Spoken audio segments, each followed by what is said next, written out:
लूका रचित सुसमाचार अध्याय 8। इसके बाद वह नगर नगर और गांव-गांव प्रचार करता हुआ और परमेश्वर के राज्य का सुसमाचार सुनाता हुआ फिरने लगा। और वे 12 उसके साथ थे, और कितनी स्त्रियां भी जो दुष्ट आत्माओं से और बीमारियों से छुड़ाई गई थी। और वे यह है, मरियम जो मगदलीनी कहलाती थी, जिस में से 7 दुष्ट आत्माएं निकली थी, और हेरोदेस के भंडारी खोजा की पत्नी योअन्ना और सुसन्ना और बहुत सी और स्त्रियां, ये तो अपनी संपत्ति से उसकी सेवा करती थी। जब बड़ी भीड़ इकट्ठी हुई और नगर नगर के लोग उसके पास चले आते थे, तो उसने दृष्टांत में कहा कि एक बोने वाला बीज बोने निकला। बोते हुए कुछ मार्ग के किनारे गिरा और रौंदा गया, और आकाश के पक्षियों ने उसे चुग लिया। और कुछ चट्टान पर गिरा और उपजा, परंतु तरी न मिलने से सूख गया। कुछ झाड़ियों के बीच में गिरा, और झाड़ियों ने साथ साथ बढ़कर उसे दबा दिया। और कुछ अच्छी भूमि पर गिरा और उगकर 100 गुना फल लाया। यह कहकर उसने ऊंचे शब्द से कहा, जिसके सुनने के कान हो वह सुन ले। उसके चेलों ने उससे पूछा कि यह दृष्टांत क्या है। उसने कहा, तुमको परमेश्वर के राज्य के भेदों की समझ दी गई है, पर औरों को दृष्टांतों में सुनाया जाता है, इसलिए कि वे देखते हुए भी ना देखें और सुनते हुए भी ना समझें। दृष्टांत यह है, बीज तो परमेश्वर का वचन है। मार्ग के किनारे वे हैं जिन्होंने सुना, तब शैतान आकर उनके मन में से वचन उठा ले जाता है, कि कहीं ऐसा ना हो कि वे विश्वास करके उद्धार पाएं।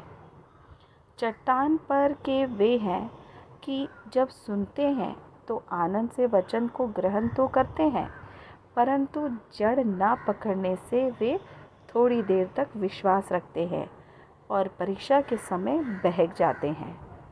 जो झाड़ियों में गिरा सो वे हैं जो सुनते हैं, पर होते होते चिंता और धन और जीवन के सुख विलास में फंस जाते हैं और उनका फल नहीं पकता।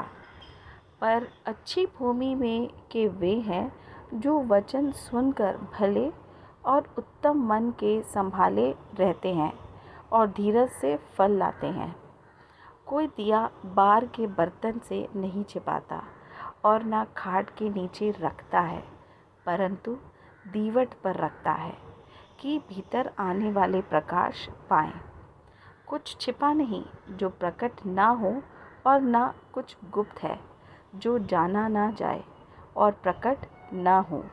इसलिए चौकस रहो कि तुम किस रीति से सुनते हो, क्योंकि जिसके पास है उसे दिया जाएगा, और जिसके पास नहीं है उससे वे वह भी ले लिया जाएगा जिसे वह अपना समझता है। उसकी माता और भाई उसके पास आए, पर भीड़ के कारण उससे भेंट न कर सके। और उससे कहा गया कि तेरी माता और तेरे भाई बाहर खड़े हुए तुझसे मिलना चाहते हैं। उसने उसके उत्तर में उनसे कहा कि मेरी माता और मेरे भाई ही हैं जो परमेश्वर का वचन सुनते और मानते हैं। फिर एक दिन वह और उसके चेले नाव पर चढ़े, और उसने उनसे कहा कि आओ झील के पार चलें। सो उन्होंने नाव खोल दी, पर जब नाव चल रही थी तो वह सो गया। और झील पर आंधी आई और नाव पानी से भरने लगी, और वे जोखिम में थे। तब उन्होंने पास आकर उसे जगाया और कहा, हे स्वामी, स्वामी, हम नाश हुए जाते हैं। तब उसने उठकर आंधी को और पानी की लहरों को डांटा, और वे थम गए, और चैन हो गया। और उसने उनसे कहा, तुम्हारा विश्वास कहाँ था? पर वे डर गए और अचंभित होकर आपस में कहने लगे, यह कौन है जो आंधी और पानी को भी आज्ञा देता है और वे उसकी मानते हैं। फिर वे गिरासेनियों के देश में पहुँचे, जो उस पर गलील के समाने हैं। जब वह किनारे पर उतरा तो उस नगर का एक मनुष्य उसे मिला, जिसमें दुष्ट आत्माएं थी और बहुत दिनों से न कपड़े पहनता था और न घर में रहता था, वरन कब्रों में रहा करता था। वह यीशु को देखकर चिल्लाया और उसके समाने गिरकर ऊंचे शब्द से कहा, हे परम प्रधान परमेश्वर के पुत्र यीशु, मुझे तुझसे क्या काम? मैं तेरी विनती करता हूँ, मुझे पीड़ा ना दे।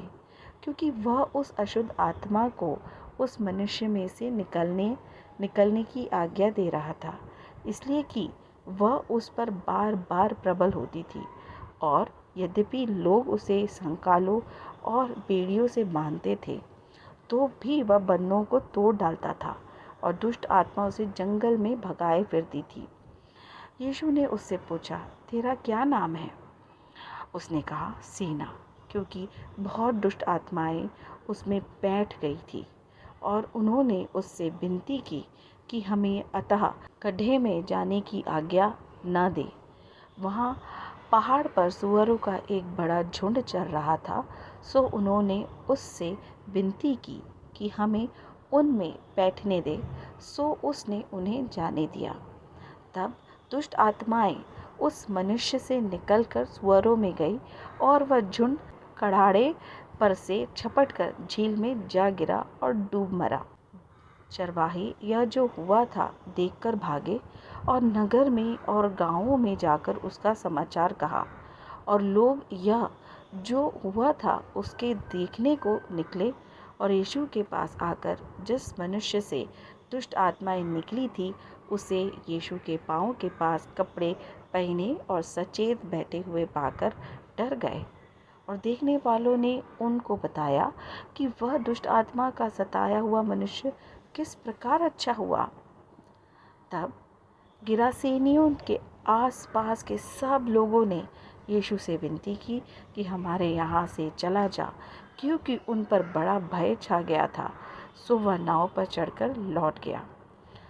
जिस मनुष्य से दुष्ट आत्माएं निकली थी, वह उससे विनती करने लगा कि मुझे अपने साथ रहने दे, परंतु यीशु ने उसे विदा करके कहा, अपने घर को लौट जा और लोगों से कह दे कि परमेश्वर ने तेरे लिए कैसे बड़े काम किए हैं।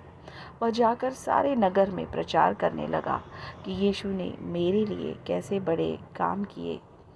जब यीशु लौट रहा था तो लोग उससे आनंद के साथ मिले, क्योंकि वे सब उसकी बाट जो रहे थे। और देखो, याईर नाम का एक मनुष्य जो आराधनालय का सरदार था आया और यीशु के पांवों पर गिर के उससे विनती करने लगा कि मेरे घर चल, क्योंकि उसके 12 वर्ष की इकलौती बेटी थी और वह मरने पर थी। जब वह जा रहा था तब लोग उस पर गिरे पड़ते थे। और एक स्त्री ने, जिसको 12 वर्ष से लहू बहने का रोग था और जो अपनी सारी जीविका वैद्यों के पीछे व्यय कर चुकी थी और तो भी किसी के हाथ से चंगी न हो सकी थी, पीछे से आकर उसके वस्त्र के आंचल को छुआ और तुरंत उसका लहू बहना थम गया। इस पर यीशु ने कहा, मुझे किसने छुआ? जब सब मुकरने लगे तो पतरस और उसके साथियों ने कहा, हे स्वामी, तुझे तो भीड़ दबा रही है और तुझ पर गिरी पड़ती है। परंतु यीशु ने कहा, किसी ने मुझे छुआ है, क्योंकि मैंने जान लिया है कि मुझ में से सामर्थ्य निकली है। जब स्त्री ने देखा कि मैं छिप नहीं सकती, तब कांपती हुई आई और उसके पांवों पर गिरकर सब लोगों के सामने बताया कि मैंने किस कारण से तुझे छुआ और क्यों कर तुरंत चंगी हो गई। उसने उससे कहा, बेटी, तेरे विश्वास ने तुझे चंगा किया है, कुशल से चली जा।